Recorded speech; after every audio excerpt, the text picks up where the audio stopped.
Did you ever anticipate anything like this? What kind of emotions come up when you think about where you were and your humble beginnings to now what you've become as this big countercultural, spiritual, media icon that's now greatly informing and influencing the discourse? When I look at my little life, it was just a series of cliches, really. Drug addict, comedian, womanizing, hedonist. These are all tropes, borderline cliches. In the academic life, the temptation isn't toward those things. It's towards something even worse, even more insidious. You're going to be famous. You're going to live forever in your ideas. People will look up to you as if you're smart.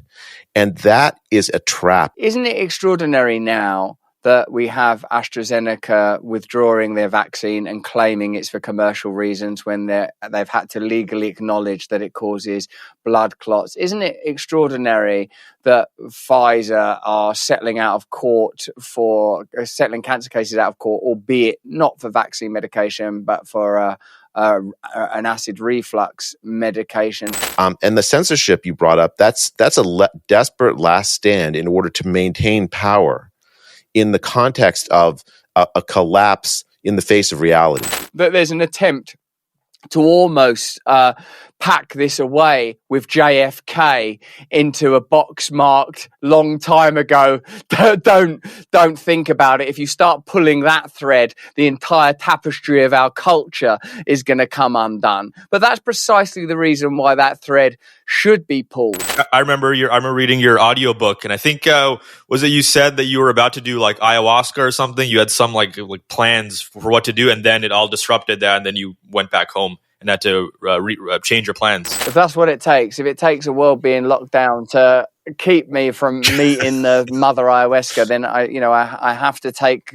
destiny and I'll take those lessons. I had always thought of comedians as much more dangerous than scientists, because you can say whatever you like, and you have access to the sort of the hindbrains of people where you really can move them. I am astonished that you can make a film like The Matrix, for example, that says, hey, you've all been imprisoned in little cells and an illusion's being pumped into your brain. Wake up, you're in a simulation. Wake up immediately. And people just will watch it, enjoy it, and actually understand it, and then carry on instead of forming small cells of revolutionary dissent. We should have some kind of unifying universal ethic, right? We should be able to criticize, this society versus our society. What are some principles that we can, gather around and share and, express our own individual rights and values in a collective society? At some point there has to be some